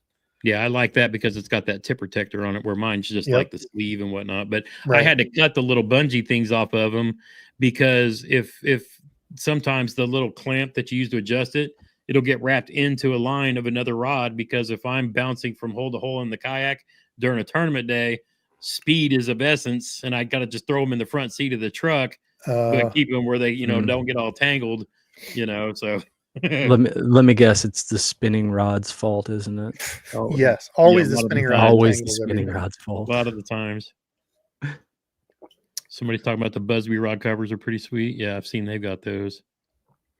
Solid, like carbon solid tip. Yeah, rod? so I know what he's talking about. Shimano, for example, with some of the X Pride Bs, they came out with 3 different spinning rods that have solid tips on them instead of like hollow all the way up. And it's a little more, it's for a little better hook set and fighting the fish. It's popular with, pinging a minnow and, some of those other techniques. But I don't have any yet, but I'm going to pick one of those up now that they're starting to come on the market a little more. But I think that was one of the things they released at ICAST as well. Yeah, I've never played with those. Yep, it just came out, but I'm definitely going to get one, because that's a technique that I'm really going to focus on a lot this year. All right, last call. #swim. If you would like to be entered in a swim bait drawing. If you like to swim. Must be in the U.S. If you're in Canada, I'm not shipping you $7,000, spending that much to ship it to you. They got to be present in your state. And what was the other thing? Oh, you have to email me a copy of your YouTube so I know it's you, because people do be trying to swindle old. Trying to take advantage of old DEBO'S generosity. Yeah, not the good taking advantage of me either, stealing my stuff. Pigpen B said it best: protect the tip. Protect the tip. That's right. Awesome Aussie Cat. I think Awesome Aussie Cat won last year. I remember him. Awesome. Okay, so I held halfway true to getting some of my giveaways out. You can see the board is not as full here. I didn't get all of them done, but I did get some. Also, Andy Urig, new member. Thank you, sir, for becoming a member. I appreciate that, my friend. Awesome Aussie Cat. Are you still? Yep, he's there. Aussie Cat is here. 56. Whoops. There he is. Okay. Alex Stewart. Damn, almost won. Missed it by that much. Not much.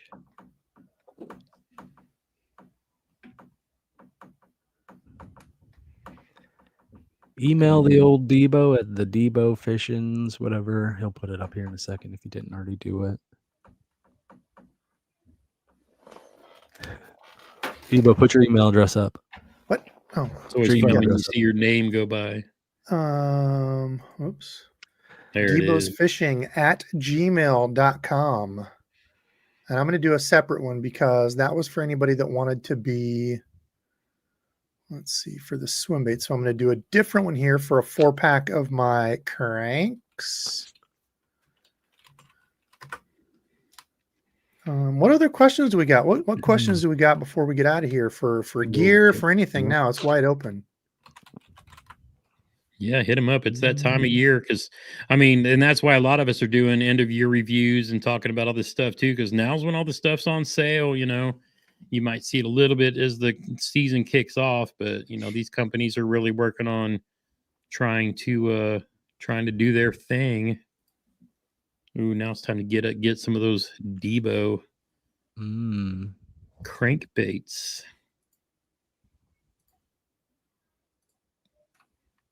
Oops, wrong button. I think there was. There's been a couple of questions that want to know how much per reel maintenance, Debo. They'll pay for shipping. Oh man, if I had time. No, that's not anything I would get into. Let's see. Adam Colley. Adam is a long time subscribed fishing friend of mine. I think he's down in, where is he? If you look up Real Integrity on Instagram, tell him old Debo sent you, but he's like a long time subscribed friend of mine. We actually got to meet at the Bassmaster Classic when I went years and years ago. Super good dude, but he does reel cleaning. So Real Integrity. You trying should go to think the of other Classic ones. this year since it's such a short drive from you. Where's it at? Dallas. Oh, yeah, right. No. I'll It's be funny. there. Oh, since we have you on though, that does remind me. So what's the deal with that kayak tournament that's up in Minnesota or whatever that you're all going to?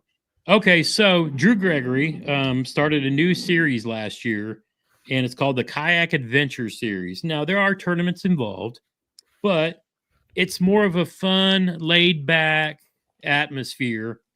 And that's really what he wants this to be. Now, anybody who follows like the tournament world, Drew Gregory has won basically everything there is to win. But he's still one of these guys and always has been who's more of like a traditionalist. He likes to paddle a lot. He's that dude who takes a lightweight kayak and throws it and goes up a creek with a few different rods and just likes to fish. But that being said, he started a new series called the Kayak Adventure Series, and that's truly what it's about. And it's great for those who might want to bring their families with them on like a vacation destination kind of thing. They set up stuff like for kids to do, and they always hold it in some small town that's got like a real cool theater or something like that.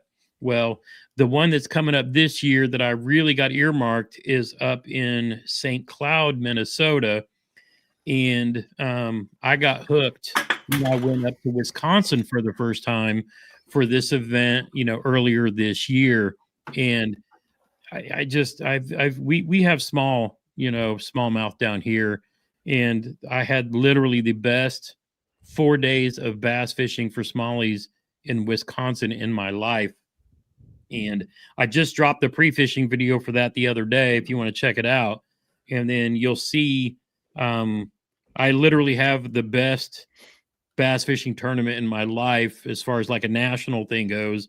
Coming up in a video I'll be starting to edit this week up there on the Wisconsin River, where I caught giant smallies just hand over fist. Caught one on a rat.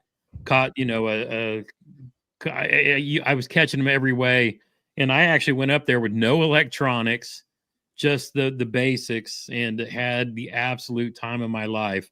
So when everybody was there and they announced that we were going to Minnesota the following year, because the people who are going to host the event this year in June were there at that event in Wisconsin, and I said I'll definitely be back. And they're like, "Oh, you think you think the smallies were big here? Wait till you come up to this one." So I guess St. Cloud is like at the headwaters of the Mississippi or whatever, but it's supposed to be absolutely incredible. So it's only 5 hours from me. So yeah, and it's going to be about like a 12-hour drive for me. So, but I'm telling you, if you want to go have fun and catch some, it's a great event. Drew is a great dude. I probably wouldn't even do the tournament. I would just come fish with you guys. Well, here's the fun thing, dude, and you'll love this.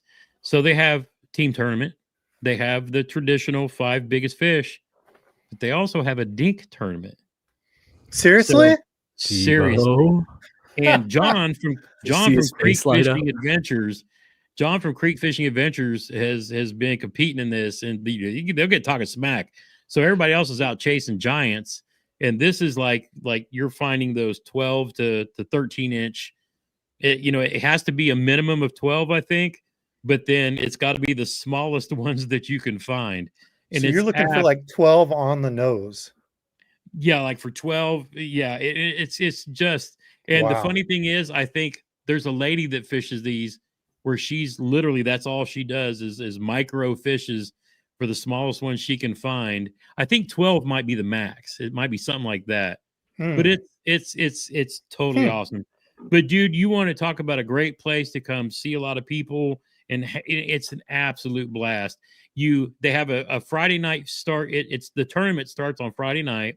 You don't have to fish it if you don't want to, but it's like a 4-hour fishing, and then you fish all day Saturday, and then everything's done by Saturday evening so that you can drive back home on Sunday.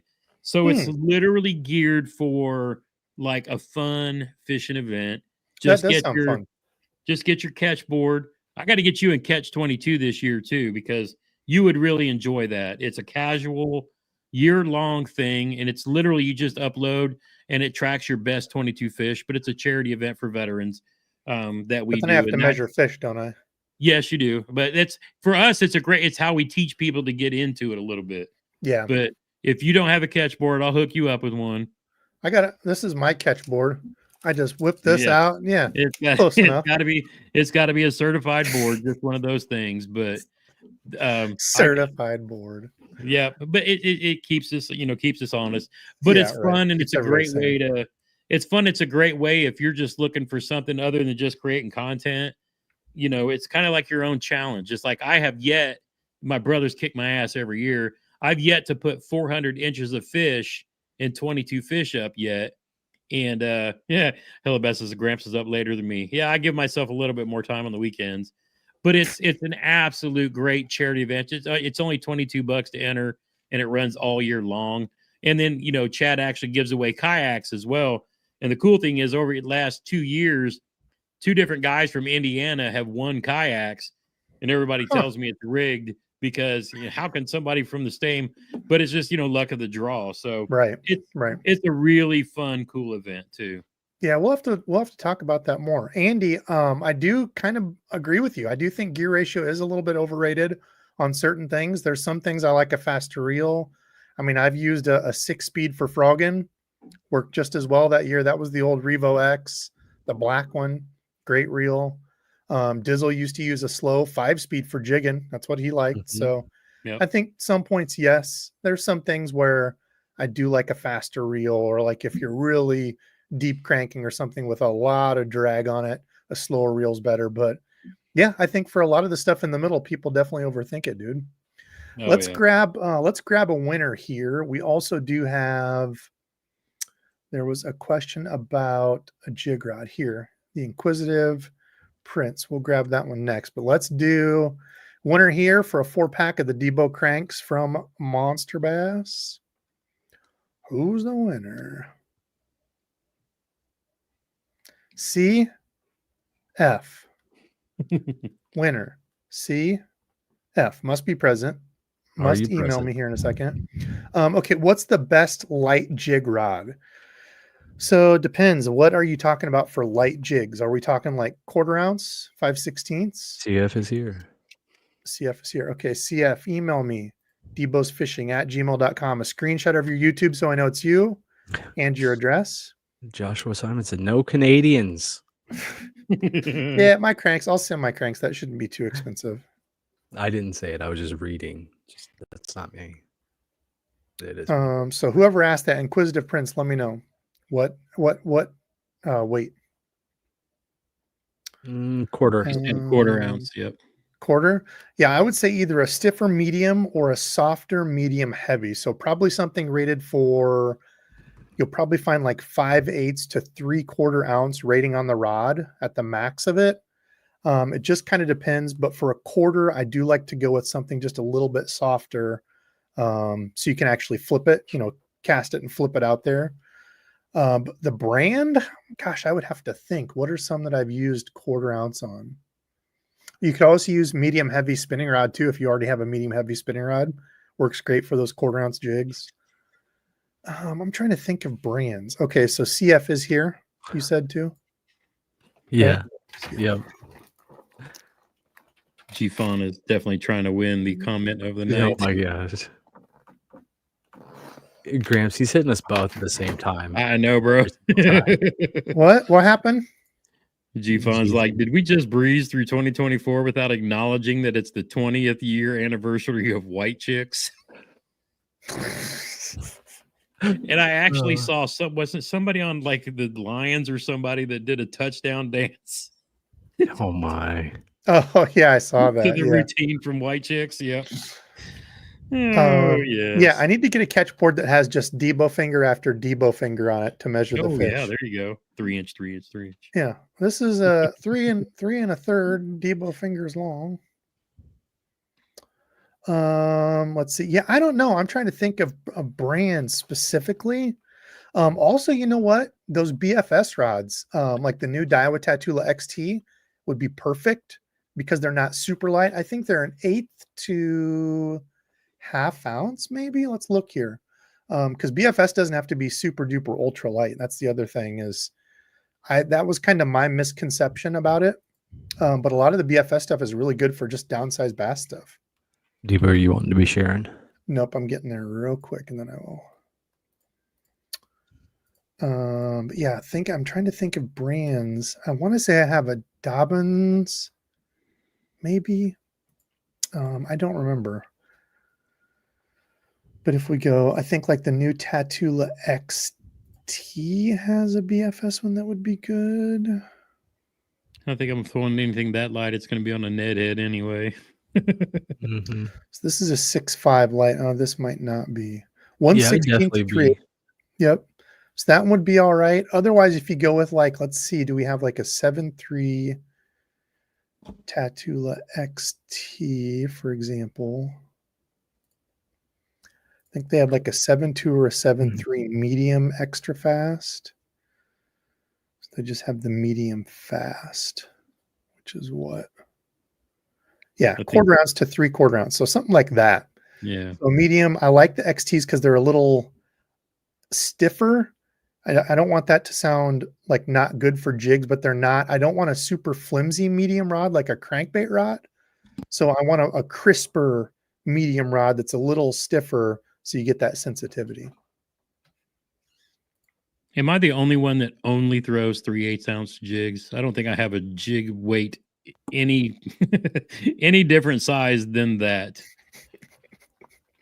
Andy, I did find where that went. It was on the Lose LFS reel. So luckily that washer didn't go completely lost and unnoticed.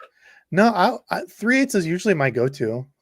Like for the most stuff. 5/16 finesse jig is my favorite. Flipping and pitching if I'm in the kayak or boat, I do like a 1/2 ounce. I think is a good versatile size. Okay. But Do you from just the go bank, full Wisconsin on that word, on that pronunciation there, Debo? Boat? boat? Did I say boat Yeah. on the boat? Maybe. Yeah. Remember, I See, can see you, Lightning says treat yourself. 853 Loomis. Yeah. That's my NRX Plus is my finesse jig rod. That's that Carolina rig rod is like the best finesse jig rod I've ever owned. But that's only one of two super what I consider crazy high end techniques. That's where the money went. Awesome Aussie says a Phoenix 7.1. Yeah, I don't have any Phoenix. We were talking about that last time. Falcon, the Falcon I'm gonna pick up some of the Phoenix rods. I actually when we were in Gunnersville, Liz had one and she was really impressed with them. And if she's catching those giants, down there in Florida and is really liking them. So I'm gonna have to check that out. Was it one of the M1s? They look sweet. Hey, they're 30% off right now too. I'd have to go look because I'm not sure of all the different step ups, learning all the names of them. I've got the swim bait one of this. It's a bigger, I think it's the 7.8 heavy extra fast, I want to say, or do they have a swim bait one? But anyway, so something like this, like the 7.2. Oh, and they're out. They have a 7.2. That's a great price point for those too. Did you have you considered looking at the Daiwa Tackle Warehouse kind of combo that they put together? I did. The rods look nice. I have not purchased one yet. I was going to ask that in my rod review video, the rods that I just did for the sale ones that they had here, and I forgot to mention it. I was kind of jelly. I would think that you since you work with TW, that'd be a good one to look at. I'm kind of jelly that they're only doing that with Tackle Warehouse. Yeah, I mean, they look, honestly, when they first came out, they look so similar to the Tatulas, which are some of my favorite rods ever. Yep. Like for an all-purpose. The regular Tatulas are all cork these, which are like 150-ish. Some of my like just do it all. Honestly, these and the Curados, like for branded rods, I think they nailed both of them. Oh, dude, I used the Curados a lot this year, and I really like those rods. And I didn't realize they snuck out the Intenza line. That one missed me. So that was Shimano's $150 rod with the cork on it. Yeah. So I'm going to have to pick one of those up because, I really like that versus the EVA foam. But I liked everything about these DBX rods. Yeah, they look sweet, but no, I didn't. And they're only 90. I'm going to have to pick one up. Okay, let's settle it here, folks. I'm going to do this. Y'all are going to vote on it. How many people do we have left in here? Do we have 100 people? Oh, we still have 188 people. Damn. All So right, y'all. you can go put a community post up and have them vote on which Oh, ones you should I'll look do at. that. Yeah, I'll do that. Yeah. Good call. But yeah, so they've got the bottom contact special. So this is rated for what? Up to an ounce, I think. Yeah, 1/4 to 1 ounce. So it's a medium heavy plus. So it's just a little bit more than a medium heavy. So it's in between a medium heavy and a heavy. So they've got that one. They've got the frog special. This is the one I was really thinking of. But yeah, it's got a 16-inch handle length. And I will tell you one thing. Fishing in the kayak now, I do like a shorter handle for my frog rod because I swing pretty hard with it. And I forget which one I was using. I kept hitting my life jacket. Yep. So that was why I really liked that rip. Rest in peace, my Kistler KLX that had the short, like 14-inch handle on the frog one. They specifically made that way. So yeah, that sucked. But then I brought that 6 cents one, and that thing was just not good at all. That frog rod was not. If anybody wants a 6 cents Vega frog rod and you're in the Cedar Rapids, Iowa City area, I'll give it to you. There you go. And then they also had what's the last one? Somebody's asking what size guides. Do you see if they're micro or regular? Or, I thought in the TW review they seem to be regular. Yeah, they look pretty normal until you get out to the end. Not super micro, but smaller. Yeah. And that's got to be their reaction chatterbait crankbait rod. Oh yeah, glass. So that'd be perfect for chatterbaits or square bills. Nice. Yeah, and it's what? Oh, they have 2 links too. Yep. 7.3 medium heavy or a 7.5 heavy. If you want to get those deep cranks with that 7.5, you get those bomb casts. And that 7.3 be good for your chatterbaits, jackhammers. I'm not a deep crank guy. Like 10 feet that is something I just started working on more this year is getting offshore. Because if I'm going to keep trying to thoughts on the Corrado M, well, watch this video from the beginning and you'll watch Debo take it apart from scratch. Yeah, the Corrados are awesome. Some of the smoothest reels out there, especially at the price point. The M over the K, it's not night and day, but the M does have the MGL spool now. It's got the silent tune, those rubber rings. If you go back in the live, right when I was taking it apart, I show you those. Yep. So it does kind of help quiet it. It feels a little more, I don't even know what to say. Like, doesn't make it more smooth, but it doesn't make it as like, you can feel a little bit of difference where it's not as rattly, maybe, I guess. They talk about it reduces vibration with the silent tune. Yeah, it's supposed to, like when you cast, I don't know, it's kind of hard to explain, but yeah, a couple small changes. The MGL spool is nice, but it's not, it's like if you have a K, you don't need to go out and buy an M, in my opinion. The K was a great.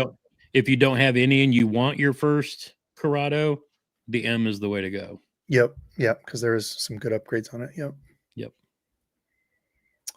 What else do we have? I will tell everybody that I am giving away my DEBO'S at the end of the year, my last live stream. And I'm going to do this is like my payback for everybody who's a member on my channel. I'll do probably some more giveaways for subscribers and whatnot who are in the live stream, but for, anybody who's a member of the channel, and I don't really focus on that much, but, and it's not a membership drive. Don't take it that way. But what it is for those people who support the channel, and that helps me ship out baits. And I know Debo runs into this too. Because I tell people I don't need the money. But when I ended my memberships, everybody got pissed at me because they wanted some way to support the channel. So this year, for anybody who's a member of my channel, I'm gonna do an end of year drawing. And Debo and I have been really raving about these reels for the last 3 years now. Has it been that long? Best reel out in my opinion overall right now. This is my way of giving back to everybody who supported what we do. It's got a little road rash on it. It's been to Bassmaster tournaments, Kayak Adventure Series, KBF tournaments. Everywhere I go, this has been like my chatterbait, jackhammer, crankbait, and I've done a little bit of everything with this. It's a 6:3 gear ratio. So again, this is my way of giving back to you guys. So since we got, in front of Debo and everybody in his audience tonight too, just kind of wanted to put that out there too, just for a broader reach. I'll trade Gramps, I you. would make sure you'd say giving back, not payback. This is payback you- for everybody that I'll trade you one of my cranks for that zillion. Yeah. No, because I know you've given away too, but you know, it's just kind of my way of, you know, taking care of the community that helps us all get people off the bank and into kayaks, such as our good friend Debo here. I'm kind of a yak convert. It made fishing a blast this year. It was nice just to hit different places and not be limited. And the crazy thing is like through COVID and stuff, you know, obviously fishing picked up, which is great. I love to see people out fishing, but a lot of the places that I would go to and never see people on the bank, every time I go to them, there's people there. And it's like with the kayak, you can just avoid all that and get around to the, you know, the different spots and the hard spots. But and when I come up and fish with you guys one of these days, after I get my dual setup trailer, I'll bring up 2 kayaks and we'll get old Dizzle out there as well. Oh, Dizzle. Oh, thanks, Gramps. Dizzle yakking. I get him in that new XTR 130 I'm building over the next month or so. He'll think he's in a boat. Somebody said there was some Daiwa something rods that were 50. Oh, these JDM ones. Oh, I have no clue whoever asked that. I am not the guy to ask. Regular 400 and they're on sale for now $199. Damn, that's a crazy deal. They almost look like the X Prides. Oh yeah, they do. It's like the Fenwick handles on an X Pride blank, sort of. Hey, I love the fact that we still are supported by a fishing industry that gives us kind of anything we want these days. Providing the limber feel of glass rods with the thinness of graphite. Yep. And Loomis has done that with a lot of their rod lines, so you don't have to use glass. It's their tampers, the way they build them, so that they give you that parabolic bend without having to use glass. Even though the X Pride B, you know, I tell you what, that X Pride B line is just hard to beat. Those are really nice rods too. Geez. No, Rob, I can't help you there. They look sweet, but no, I don't know anything on those, unfortunately. Yeah, those are interesting looking. Yeah. Okay, let's see. Let's each do one more question, then we're getting out of here. I got to get to sleep. I've got a 2-hour drive. Dizzle, you want to go ice fishing tomorrow? Clear Lake? It's ice everywhere. You're not gonna be able to drive anywhere tomorrow, dude. What are you talking about? All right. Well, I'm gonna. It's still icing right now. It's fine. I can hear it. It's You're fine. Crazy. Yeah, we got rain down here. Let's We have see. rain Any and ice plans? form. Here we go. Here's my question. I'm going to do a full live on this and just talk kayak stuff. It would be cool. I'm going to have to reach out to some kayak companies and see if we can get somebody on just to talk about it from their end. I'm not looking to upgrade. I'm not looking for kayaks to get into. I have no plans of getting rid of mine. So I'm not into any of that. I don't want a bunch to trout. I don't have the space to do all that. So no plans to get rid of my Slayer. One thing I do want to get is the auto bailing scupper plugs, because mine collects way too much water. It is I don't know why they do that, and I hear a lot of people say that they do. So got to get those. But no big. What the hell did you just say? The self-bailing scupper plugs. So the scupper plugs are the plugs that you put in the holes of your kayak. Where the feet pedals go? No, like they're stability holes. So like I always keep mine in. I'm not in rough waters where water might be coming over. But if you're in a spot where like you could be getting into really rough water, the whole deal with the holes is it keeps you float above the water and water can go in and out. Well, you put the scupper plugs in, and in an ideal world, there's no water that gets on the inside of your kayak. It stays dry the whole time. Yeah, mine doesn't. I get water in there all the time, and I don't know if it's from the pedal spot or if my old scupper plugs are bad. But they have self-bailing ones. So on the top, it's like, remember the old Gatorade ones that had like the plastic thing where you could hold it upside down and it wouldn't leak until you like squeezed it? Essentially that type of thing with like a rubber gasket. So water can drain out, but it can't come back up and in the hole. Gotcha. Yep. So if I get water in there, it should ideally push that water out so it helps to stay more dry. If you want to cheat, just get some plastic golf balls, the foam ones. That's what most of us use that if we need to do that. and then it stops it from coming up in the first place. Well, yeah, I don't know. I'm gonna have to look because I think where my pedal thing is, I think it sloshes in there. Sometimes if I go, so I might have to look at doing like a rubber, making my own rubber gasket there. But no plans to change kayaks or anything like that. But it would be fun to kind of talk with some other kayak companies and stuff for people getting into that on a live, so you can actually ask, live questions and stuff. I think would be cool. Oh yeah. So there's mine. What are your guys' questions? One more question each, and we're getting out of here. We've been on for almost 2 hours. Holy crap. This or that from Nate 04 at 9:23. Only be able to fish Daiwa reels on a Shimano rod or Shimano reels on Daiwa rods. Daiwa reels on Shimano rods. Done.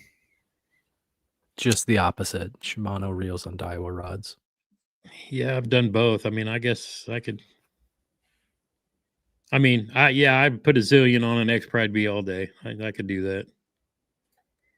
Okay.